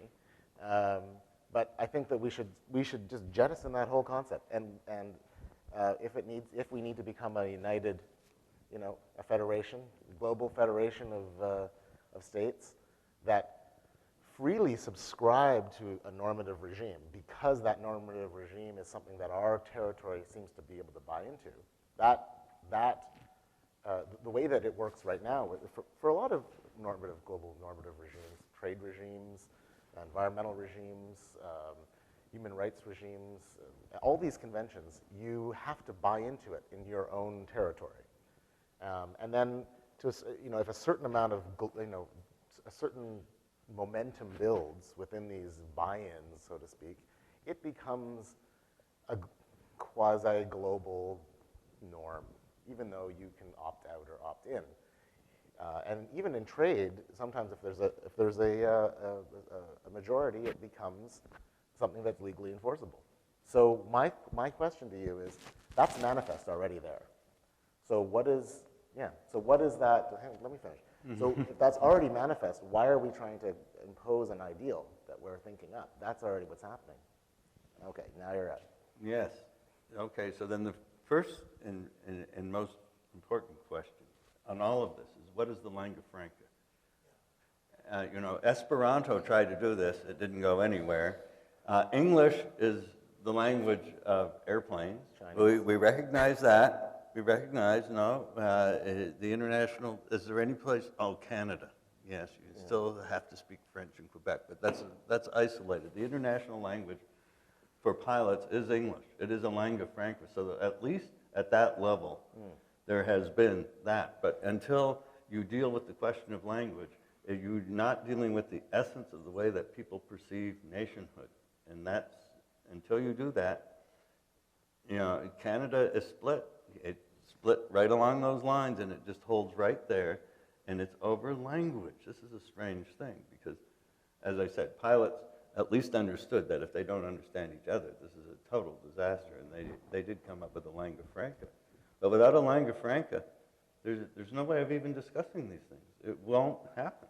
It just simply won't happen. And I hate to say that, but that's just the way that it is, because people will fall back into all of those prejudices that come from the very, very root cultural level. I would like to address one other part of this. Just historically, you're wrong. I have to say that you're wrong, because I've just been studying this, and again, it's going to come up tomorrow. But for 100,000 years before leaving Africa, there's no evidence of war. And tomorrow I'll speak about the Paleolithic caves, no evidence of war. Would I explain why? No, but I will say this, and I want to speak to those drawings from the Levantine, the Spanish Levant. There is no evidence. There's no carbon dating evidence for those drawings. Damn it. And I looked at 3 different sources of people who used exactly that drawing, and I tried to find any provenance for the drawing on carbon dating, and the only place I found one reference to that drawing is on Wars in Antiquity by an anthropologist by the name of Brian Ferguson, who says the dates are in doubt. So the problem with that is in even reaching any conclusions about any evidence of when it may or may not have started, can't go to that Neolithic area. I really had a terrifically difficult time with that. If you just take an a priori aspect of that and deal with, which I'll talk about again tomorrow, which is take the assumption that there are fortifications in Jericho, which are 10,000 years old. That they are fortifications, again, the odd anthropologists will argue that no, they weren't fortifications, they were really dikes to stop the Jordan River from flooding it. But you got to draw it somewhere. And so let's say that. So Jordan 10,000 years ago, then you can't look at this as instinctive, and that's exactly my point. There's no evidence that war is instinctive. Well, this would be good news. Yes, that's the good news of the art that I'm going to Wait, talk I about don't- tomorrow. I don't want to argue. Unfortunately, I had to jump to it because I couldn't let this one go. What is your definition of war? Well, that won't be the issue that I want to talk about. I want to talk about lack of evidence. I'm not going to talk about, I can't come to that proposition. There's an easy proposition of one group against another group. It really is very, very simple. If the population is large enough for organized conflict, then... Well, it's after the first settlements, I would say, because what happens is in those drawings that we're talking about is you see skirmishes and no more than a skirmish. So at what point are you going to take it? But those are Neolithic drawings. These are not Upper Paleolithic drawings. These are Neolithic drawings. They come after the bow and arrow, which, as I understand from all of my sources, nobody knows where the bow and arrow came from or when it came in, but it certainly was after the Upper Paleolithic age. We pretty much reached that conclusion. And that was one of the weapons that could bring this distance, and that's where most of these diagrammatic drawings come in. But I want to see some evidence, and I haven't found it yet, maybe somebody's got it somewhere, with the carbon dating on them, you know, because when they come from these different sites, like in Algeria or in the Spanish Levant, these things were used into the modern era, so nobody knows where they come from. We have petroglyphs on this island that look like they're Indian. Nobody can say where they really come from, and people have actually said, hey, it's some artist in the 1920s, you know, went around the island and built, you know, did these petroglyphs. So it's like, if you don't have evidence, this is the part that really bugs me about anthropology right now. You don't have evidence, you can't draw a conclusion. And I want evidence, that's all. So the Paleolithic caves, there's no evidence in any of the caves within the internal part. Lascaux has a carbon dating at the very surface of the cave up to 8300 BP, but nothing internal to the cave that would show any evidence whatsoever that there was an incursion to the interior of the cave. So I am not saying, the good news is, well, I'm jumping ahead. The good news is that it's probably not instinctive, at least not from the evidence. So until there's evidence that there actually is evidence that there was warfare in a time when modern human beings have been around for 200,000 years, and there is no evidence for most of that 200,000 years, you got to say, well, it's probably not instinctive, at least from the position that we stand with now. That is the good news, by the way. That's the good news. I mean, what you're saying, Larry, it is really hard to imagine that because we're hunting that we never directed that violence against each other. It's not to say that it's easy for me to imagine people killing each other, homicide. Oh, homicide's very common. Or even mass homicide. Yeah. Serial homicide. So can you imagine a hunting party of more than half a dozen people, say? Killing another. And is that warfare if these half dozen people combat another half dozen? I would like some kind of definition. Yeah, but you're going to get to numbers. You're going to get to numbers on that. And the only thing, I've read very seriously into all of this, and I can't give you an answer as to that because I can't give you an evidential answer. I can't give you an evidential answer. So the closest evidential answer is that you have to choose some spot, you know, like bingo. And Jericho looks like a pretty good place to go. It does have fortifications. So generally the rule now is are there fortifications, you know, like purposefully to keep out, you know, in settlements where they're purposefully built. A city is a place that is a defense against incursions, so that the Tel Jericho was precisely for the purpose of stopping someone from coming in. That's what they would like. That's the claim. Anyway. But that would be the beginning of agriculture as well. Right. That's the only way I would call that the beginning of agriculture as well. Okay, but I wanted to capture Larry's statement because we need to capture it also. Oh. So what was that again? You said a city with walls. Oh, a city, I would agree that once you build cities that are defensible, meaning walls, then you have some kind of fear of invasion by others. Villages prior to that were, I think, largely undefended. Or indefensible. Make that distinction. That does go on, and it's after 10,000 BP. So I was only dealing with the question of instinct, and that's probably the message. That's the message I have for tomorrow, which is, I think, of an important one. I want to put a Marxist objection to this. I think it's about time.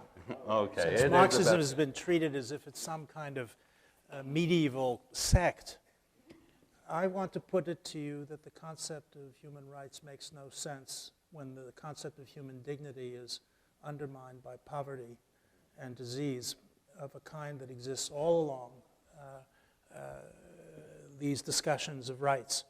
And until basic levels of consumption and medical care are available to millions of individuals, that it is smug on our part, and I put myself within this, to spend all this time talking about rights, because rights, this is Aquinas, rights don't exist without the notion of dignity. and dignity doesn't exist without enough to eat and some degree of protection against the most basic ravages of disease. And so far as I can tell, the need to redistribute material income, material wealth, is a premise of the protection of the rights of human beings in number 4, and yet it's not there.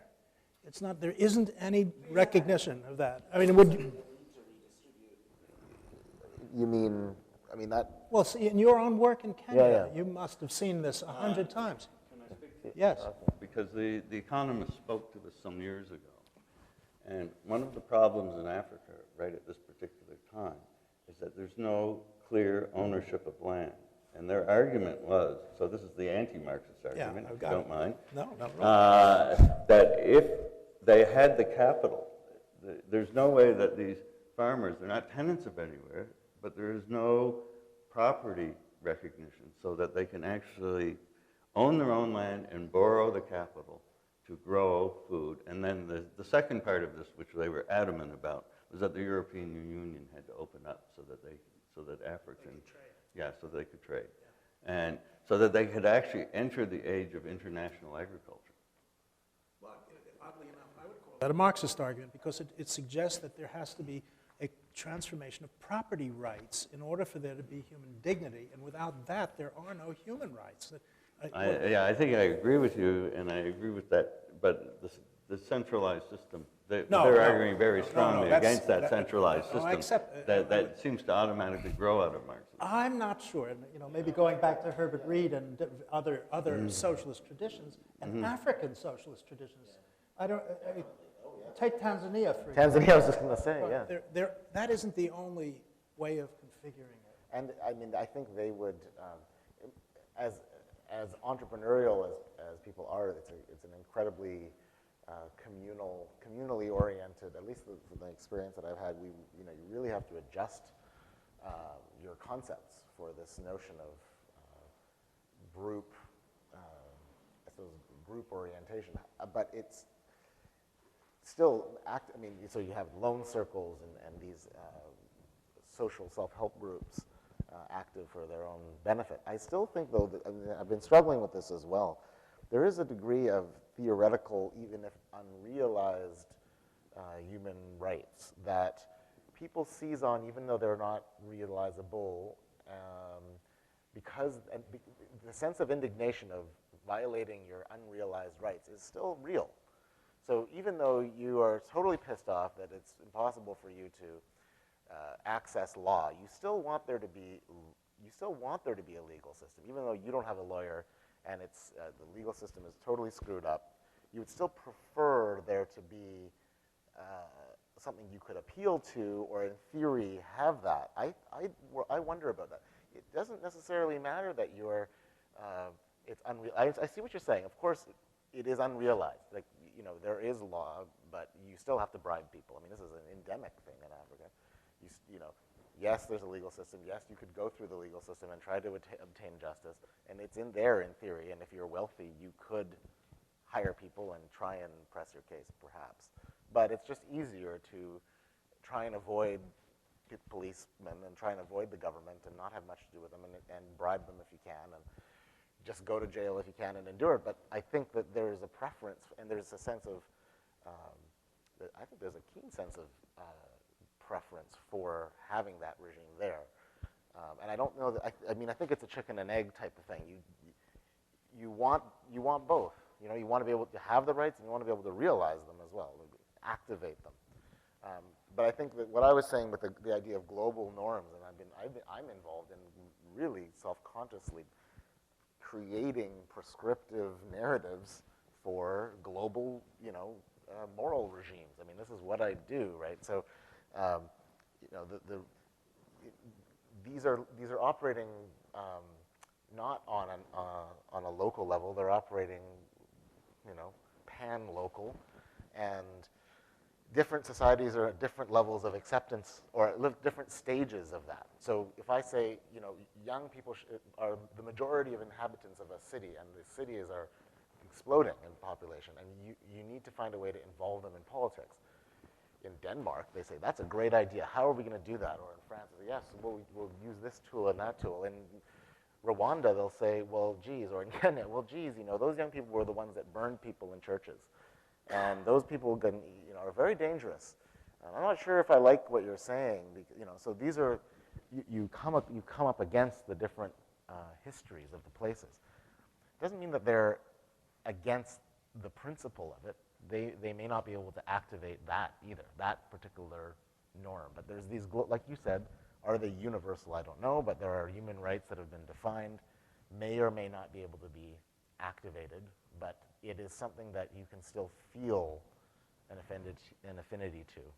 And it is that I was arguing. I think that there's some sort of degree of, you have to earn that. Those concepts have to be earned. And they're only earned by being ascribed to. You ascribe to these rights, you ascribe to these concepts by their own self-evident benefit to you. So if otherwise you don't. And there's no forcing of it. That's what I meant by this manifest order. And I see the Panopolis more as, I do have extreme difficulties imagining some sort of hegemonic Panopolis, but I don't have a difficulty seeing some sort of extension or a reinforcement of a system of normative regimes that is continuously being evaluated.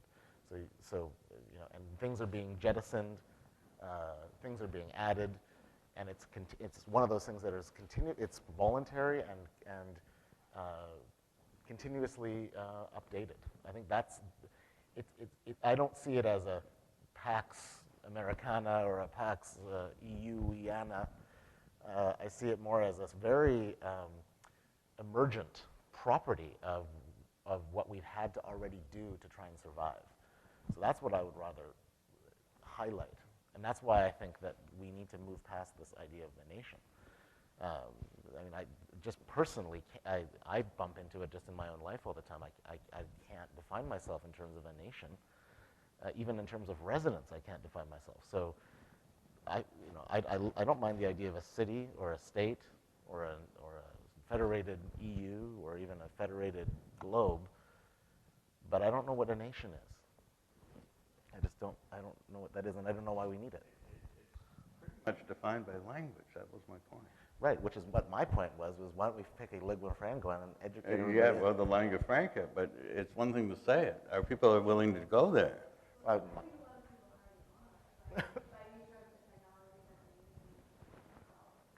Can you say that again? Do you think English has become it? I think it certainly Well, is. it's becoming it, and I really think that was Jeff's point last year about the internet being sort of Gaia's brain. The internet, mobile technology. Many people who want to do business, even in developing countries, learn English. And they learn it on their cell phones, and they learn it on the internet. They learn it on television. They watch American movies. But it's a survival mechanism for many people. Okay, but that's the first step towards two things: the breakdown of the nation and the possibility of international human rights. I don't think there is a possibility without it. Let me put to you the counter case. The counter case is that Arabic is a multinational language with a great and rich and powerful philosophical tradition behind it, and it's not going anywhere. It's alive and well, and it is another global language and growing. And the second objection is Chinese. I was going to ask you about the question of whether the Chinese language itself is one that's being sacrificed for the modernization. You've just come back from a visit. You know China well. I think they're using a lot of Western terms, something the French would not like to do.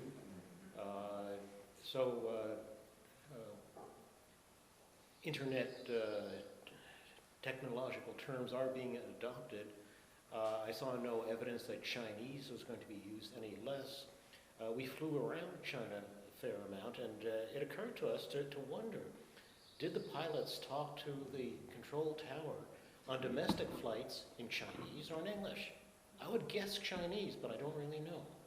Even though, as you say, English is the airline language. I find this all very odd in a sense because, first of all, China is a multilingual country, not just one language. Multilingual countries exist, and in fact, I would say they are the norm. I think if you go to Spain, you find there's the Basque population, you find the Catalan population. Every country I know of has got linguistic minorities, so it is not impossible for people of different languages to live in one country. And much as we love to fight with the Quebecois and they love to fight with us and have referendums a lot and eat poutine, we are all in one country. And I'm hoping that goddamn Montreal Canadiens win the Stanley Cup. Anyway, because they're Canadians. Though I agree that people tend to misunderstand people of other languages, I don't think it's impossible for them to live under the same overarching political regime, and I think actually protection of language rights would be far more important than finding a single language and trying to get everyone to speak it. I think what bothers people about their own particular languages, particularly, say, First Nations people and so on, is that these things are disappearing. And I do see them as a kind of richness that is disappearing. In fact, just the accents of South Carolinians. Daniel doesn't have it anymore, but I knew South Carolinians from just 30 years ago, a little bit, who had a remarkable accent, but that's disappeared in large part because of TV, right? Kids grow up watching TV and they want to speak like everybody else on TV, so they say. The Canadian accent has disappeared. I think it's a loss myself. I'd love to see those things preserved. Now, so I don't think forcing an international language is a good way to go. I would say recognizing linguistic and ethnic rights is the way to go. Be exclusive of each other. I mean, many people in Kenya, for example, are multilingual. They speak 3 or 4 tribal languages. They speak Kiswahili and they speak English. And I think that, many people in the Arab world speak English, French, or they speak in Egyptian Arabic because of the movies. But like if you talk to somebody in Algeria, they speak a different dialect than somebody who's born and raised in Syria, but they can understand each other. But many people also speak a second language. Many people in the Arab world speak 2 or 3 languages. Many people in Africa speak many tribal languages. So I don't think that, I agree with you, I don't want to lose any cultural richness, but I don't think that they have to be exclusive of each other. No, I think that's right. Well, I wonder if we could bring in the issue of transnational migration, because it seems that almost all of our old sort of expectations and old models, I mean, even about a nation of 2 languages will not succeed. I mean, if you go to Vancouver, you realize there are like 100 languages being spoken. We're certainly not just talking about 1 or 2 or 3 languages. And certainly, Karun's family, I think, brings up a lot of interesting points. I mean, it may be possible for a child to feel completely comfortable in Africa and Europe and Canada. I know people to whom this certainly applies. And I'm just wondering, though, and this is sort of punctuating, I guess, that thread. And going back to door 4, I guess I always sort of shudder at the idea of a manifest anyway. But I wonder if everything else hinges on 4, because the problem is, what do we do until we can establish Panopolis? Mm-hmm. Right? I mean, is it possible to pursue these other ends without establishing Panopolis first? I mean, what are your sort of practical suggestions for applying some of these or pursuing these ideas? I'm a philosopher. I'm not a practical person. I think that it's very easy to say you can't have this without that. You can't have a chicken without an egg, and you can't have an egg without a chicken. These are both true. But I mean, the actual history of the development of things is that they develop along many lines that gradually flow together. So I think just the mere idea of that we are all, first of all, the same species, that we all want, in some sense, the same manifest things, what I call natural freedom. And natural freedom, first of all, is freedom from suffering, death, and intolerable work, it seems to me. These are the first things that people need. I'm quite in agreement. I also want to agree with Jay that, in a lot of modern political theory, people want to distinguish between the fact and the value of rights. And they want to say, well, it's important to have the fact of rights. I think it is true that people do value the fact of rights. They like to, you would rather live in a country that at least has a court system that you could theoretically go to than one in which the king just does whatever the hell he wants. So you want to have a system. I mean, one of the, from my point of view, in my history of ideas, one of the most important transformations was when Plato went from the Republic, in which he tried to envision the ideal ruler as the philosopher king, to the laws, in which he said, the only way we'll get justice on earth is to get past the notion of a king and go to a body of laws which exists independently of any given ruler. Oddly enough, the Roman Empire went to that. I mean, we often think of the Roman Empire, oh, they must have hated the Roman Empire. A lot of people love the Roman Empire because the first thing the Romans did when they conquered your king was set up a set of laws in the middle of the you know, and on stone tablets. Said, these are the laws. And everyone said, well, thank God at last now there's some laws, right? And these laws transcended any given person. And I think human rights has to be seen this way. There should be principles which transcend the rule of any individual person. And I think we're gradually beginning to see it that way. And these principles should not be just the fact of the right, but also the value of the right has to be addressed. It's, freedom of travel is a wonderful thing, but if you can't afford the bus ticket, it doesn't mean a goddamn thing to you. Well, it does. It means something to you. You're not going to be tracked down if you wander. Where the hell are you going, Jack? I mean, you can wander. But it means a lot more if, in fact, you could afford a bus ticket or better yet, a plane ticket. So we have to aim at prosperity. And I agree that it is a virtual crime that there are so many people living without such things as refrigeration, electric lights, basic health care, and so on. And I think that these are the enemy. If we want to wage war, let's try these things for once. Let's see what we can do about that. Yes, go ahead. I'd like to try to add another door, if I can. In all of the years and years I've been teaching the history of human rights, the choice that has to be made is to whether you really believe that in all of the history we have of efforts to establish some framework, always women's rights get sacrificed to human rights, always. That's the hypothesis I'll put to you, that they get lost. And that somewhere, because of the manifest injustice of gender inequality, everywhere that I know anyway, that there needs to be a door, a separate door, which speaks of the fact that sexual difference has produced centuries of behavior that has made it impossible for women and men to operate within systems of rights, either materially or legally. And that in everywhere that I know of, that is still the case. Even more so in newly emerging countries, where the national struggle for self-liberation produces a highly patriarchal system post-independence, despite the fact that women struggle very much exactly alongside men to achieve that independence. They get lost. And when the rights of man and the rights of women are put alongside each other, the rights of women almost always get lost, or else effaced or turned into mere rhetoric.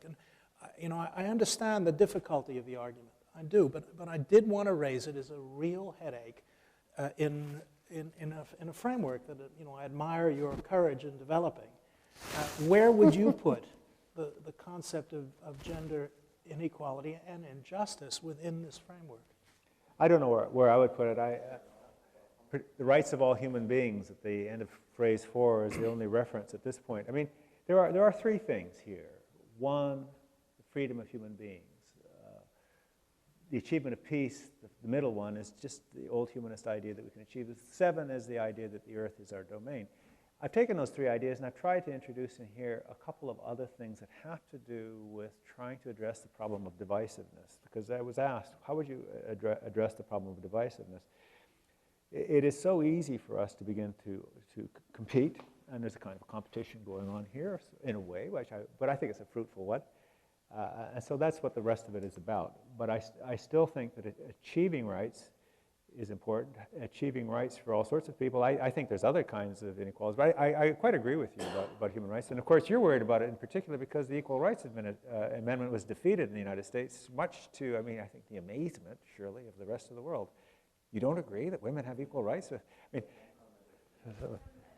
Cities have adopted it on their own, which is really interesting, the Equal Rights Amendment. There's also a issue, and Karun and Leva can probably speak to this more. Some areas, I know there are specific cases with Aboriginal Australian women. We realize that the Universal Declaration of Human Rights really clashes with cultural rights, women's cultural rights or cultural rituals. And so, I mean, universal rights, I mean, in many places there's no conception that people want the right to evaluate the system in which they live, right? Or that they want freedom. I know specifically there was a huge issue at UBC. The university commissioned this advertising group to come up with a new logo and slogan, especially for recruiting international students. They spent hundreds of thousands of dollars. The first slogan that the group produced was something like UBC where freedom runs, like flowing water or something like that. And it had some sort of First Nations motif for water. And all the recruiters working in Asia came back and said, this doesn't help us at all because freedom isn't something that people necessarily want. It's not an appealing slogan to a lot of people in the world. Yeah, right. Right. So I think. I mean, this is an issue that a lot of people in human rights, and again, these two know more about it than I do. Yeah, I mean, are probably trying to negotiate how Western language and Western concepts, maybe in the Universal Declaration, need to be adapted and, made. I don't know more. I really think that's the word that is missing here. Okay.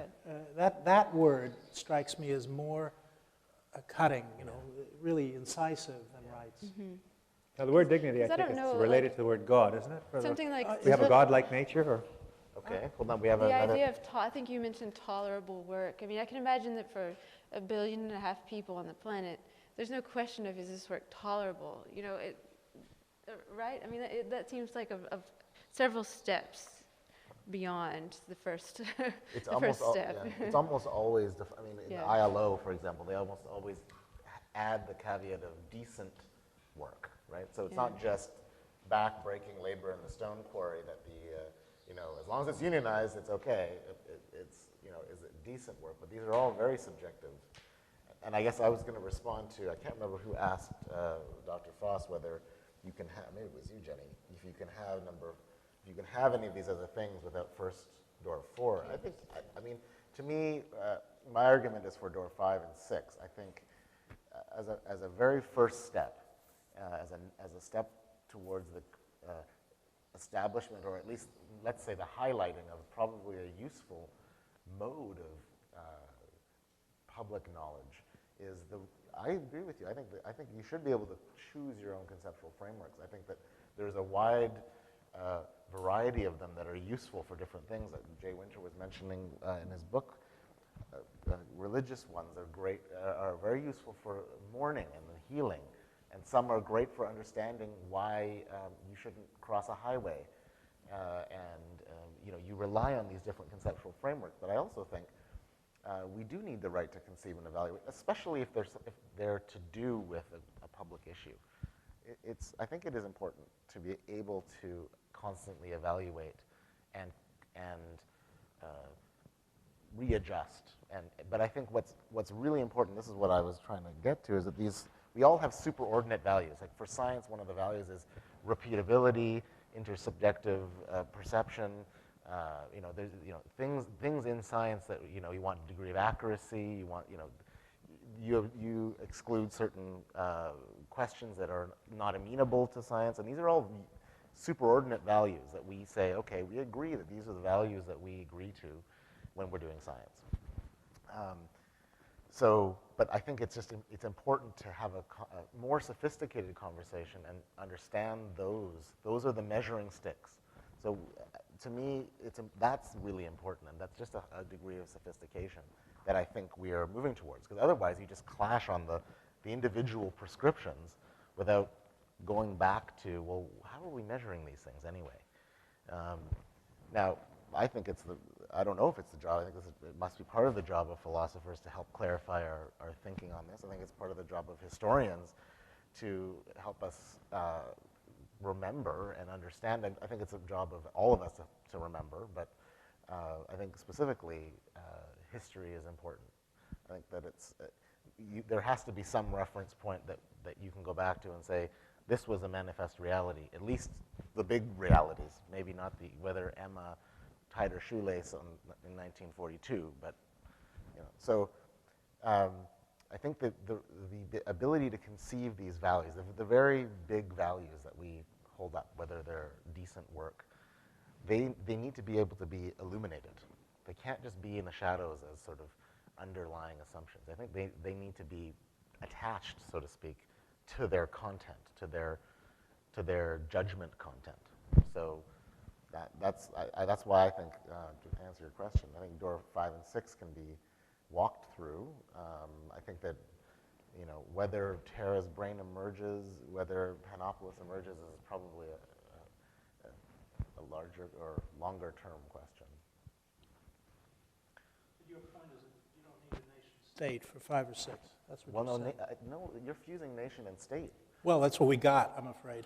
Well, that's where we start from. But you're saying you don't need a nation for 5 or 6. Is that it? Well, I mean, I'm trying to deal with why the nation doesn't fit for me. So I can only go. I mean, knowledge. Can I say that? You feel that the nation is a more problematic concept than Definitely. state? That's Really? what he's saying. Yeah, definitely. I think it to be the opposite. Yeah.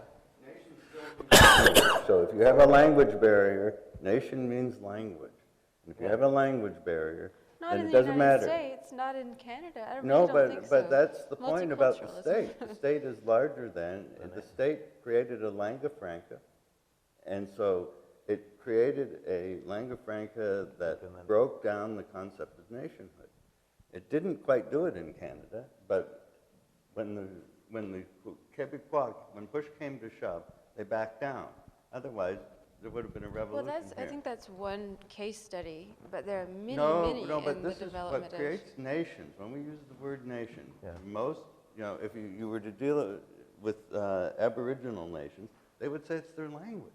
That's what they share with. But Well, no, but I'd say that principle is there. And Okay. if you can't break down language, you can't break down the It's nation. certainly Right, a but strong it's one. more, but it's a strong probably one of the main principles. But it's not. It wouldn't be the only one. Look, No, I didn't say it was the only one. I said you can't break down nation Ancestry, shared myths. without breaking down language. National and you can't teams at get the to Olympics, universal human flags, rights unless you break down national those anthems. barriers. And so I guess all I'm saying is I think, I mean, it's a different argument. This is just, to me, door 5 and 6 is a sort of intellectual or emotional orientation towards how we talk to each other.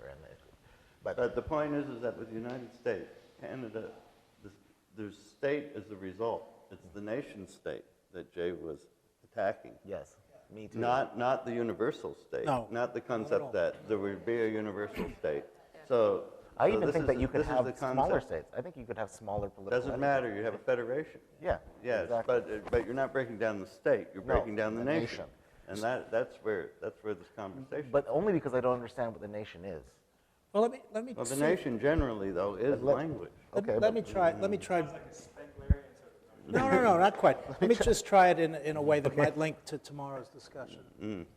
It strikes me that what the test, the intellectual test of the contribution is, what does it say to us about the difference between the world after 1945 and before? Because the theoretical framework we're examining is the end of the age of agriculture at a certain point, and we can stretch it earlier or you can shift it. That's not critical, but there is an historical phenomenon that we're examining here for a couple of days. And the question is it the case that this proposition, a series of propositions, was in some sense made possible after 1945 because of a series of changes? And favoring that seems to me that we know about rights by their denial. We know what rights are when they are completely trampled upon, and my God, that's what we saw in Second World War in a number of ways. And I'm not at all saying in one way, and Hiroshima and Nagasaki is a clear instance of it too.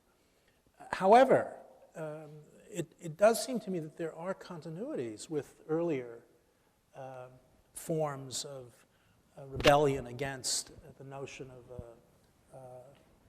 a nation's, and I use that word, nation state, being a political set of institutions that use cultural forms in order to manifest its legitimacy. That's what a nation state is. Thank you. And it's a political form that uses lots of tools, and culture is a big one, and it does it through its schools, and it does it through... Of culture, Yes. of Right. language and rituals. And, Right, but what I think it's true to say is that the state using culture to defend its legitimacy is alive and well, and maybe precisely because of globalization and trade, and in movements of capital, movements of people, there is this, we talked about it, almost understandable reinforcement of the existence of a state and the use of all of its panoply of instruments to make sure that it doesn't bend so far as to incur the wrath of its inhabitants, like immigration, illegal immigration. Well, or minarets, or something absolutely absurd. If that's true, then 1945 may be only a partial dividing point, and we have a very substantial hangover of the glacial movement of these states that have used national forms for their own purposes for a hell of a long time. And that's what I find exciting, that we are both in the pre-1945 and the post-1945 period right now in front of ours. Both are there. Flag, because of the binary nature, exactly. of the binary nature, what we'll discuss tomorrow. It's binary. There's just no doubt that nuclear winter is binary. There's enough. We haven't done the we two have world dinner. wars, We have nuclear dinner. winter. It's so binary Yeah. from a negative point of view that if it's not dealt with, That's right. then that's where we are. And that's the point of the end of the age of agriculture, is that we're faced with a binary necessity to find a solution to this. And that every year of the lag takes us closer to nuclear winter. Well, that's a great place to end it. Yeah. Because we're going to start with all of that tomorrow. Thank you, Dr. Foss.